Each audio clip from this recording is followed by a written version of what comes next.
Hello everyone, मैं श्रवण शाश्वत आप सबके बीच एक बार फिर से मौजूद हूँ।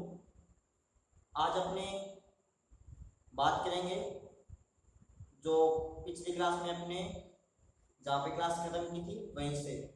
तो अपने पिछली क्लास में पढ़ा था सॉफ्टवेयर।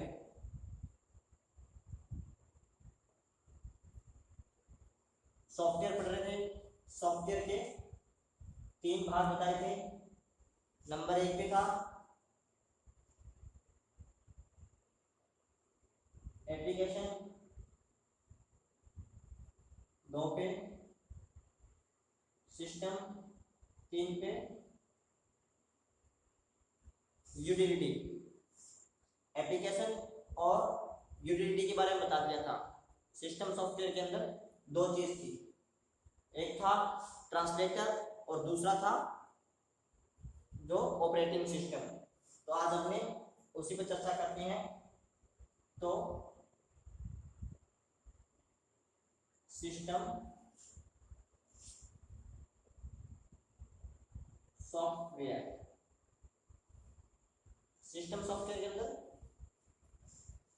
अपने लेते हैं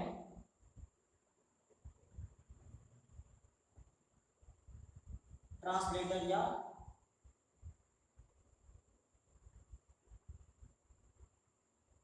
अनुवादक। देखिए, जैसे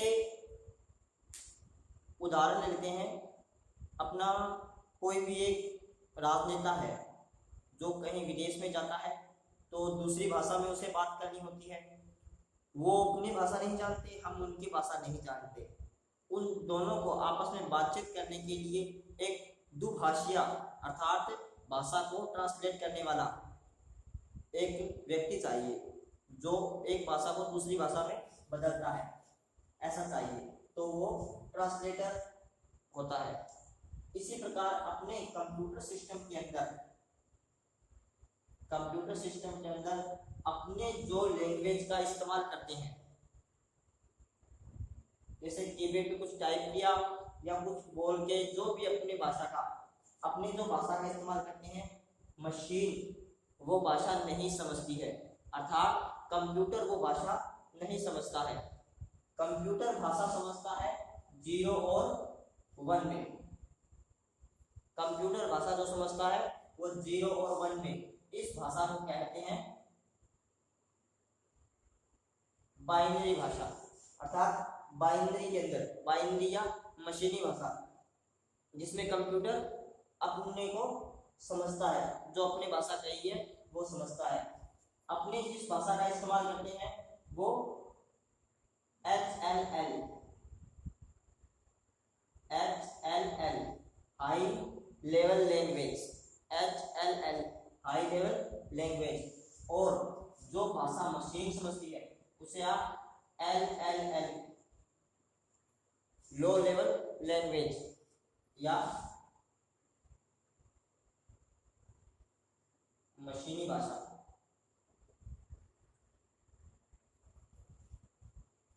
जो हाई लेवल की भाषा है उसे LLL लो लेवल लैंग्वेज के अंदर ट्रांसलेट करता है। जो ये ट्रांसलेट का कार्य है ये CPU तक पहुंचेगा। जो इनके मध्य जो कार्य हो रहा है वो ही एक ट्रांसलेटर का कार्य है। ये एक जो सिस्टम सॉफ्टवेयर है, जो सिस्टम का भाग है, ये ट्रांसलेटर। अब देखिए, जो ये ट्रांसलेट कर रहा है ये किस प्रकार है, जो पता है आपको, 2 0 और 1 2 ये कोड है, इन्हीं के द्वारा चलता है। तो कितने प्रकार के ट्रांसलेटर है वो देखिए। नंबर 1 पर है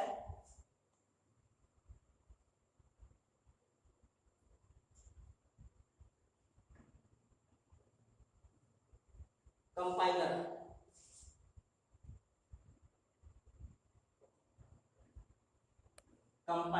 ये अधिकतर पेपरों के अंदर इसका सवाल आ जाता है कि कंपाइलर क्या है।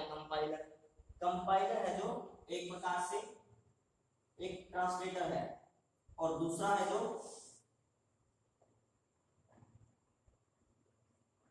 इंटरप्रेटर, जो इंटरप्रेटर, ये एक दूसरा ट्रांसलेटर है। ये दोनों ही ट्रांसलेट का कार्य करते हैं। जो कंपाइलर है वह एक साथ, जैसे ये पेज है, इस पे कुछ लिखा है तो ये एक साथ अनेकों लाइनों को ट्रांसलेट कर सकता है। कंपाइलर जो तेज है, जबकि इंटरप्रेटर है जो एक एक लाइन को ही ट्रांसलेट करता है। दोबारा देखिए, जो ट्रांसलेटर के भाग हैं ये दो प्रकार के, एक कंपाइलर, दूसरा इंटरप्रेटर।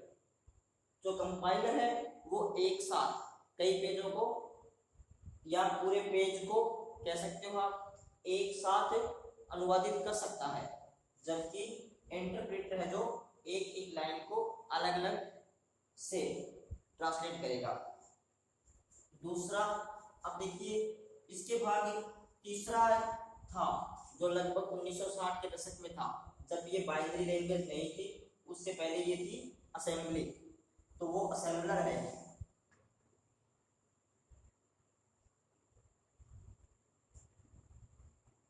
एक असेंबलर भी ट्रांजैक्शन था जो असेंबली भाषा को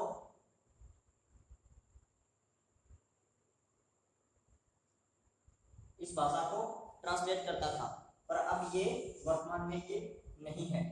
तो वैसे तीन भाग है ट्रांसलेट के, कंपाइलर, इंटरप्रेटर और असेंबलर, परंतु सबसे अधिक कंपाइलर चल रहा है। इंटरप्रेटर है।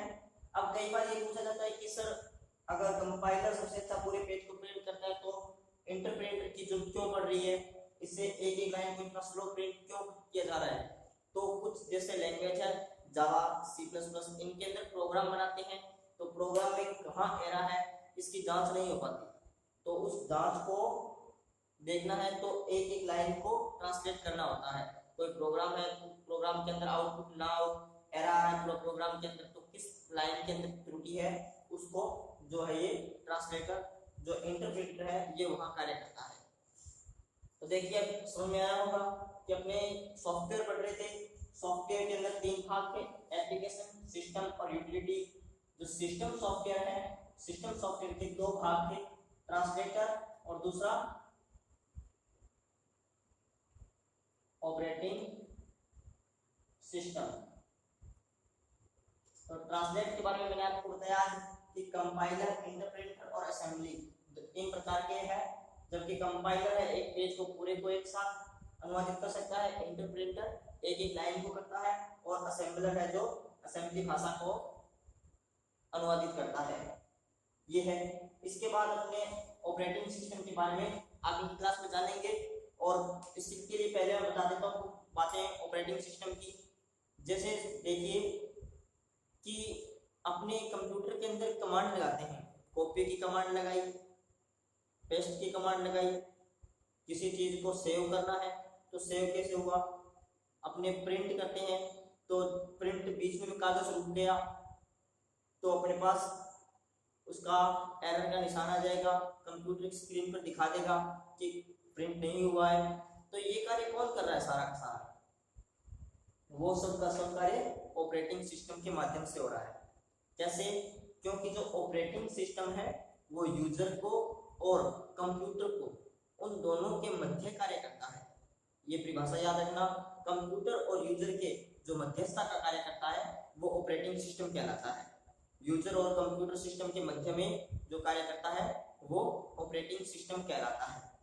ठीक है, इसमें अपने विंडो के बारे में जानेंगे, ऑपरेटिंग सिस्टम का जो प्रकार है विंडो, उसके बारे में आगे की क्लास में जानेंगे। धन्यवाद। हमारे चैनल को सब्सक्राइब करें, वीडियो को लाइक करें और शेयर करें। धन्यवाद।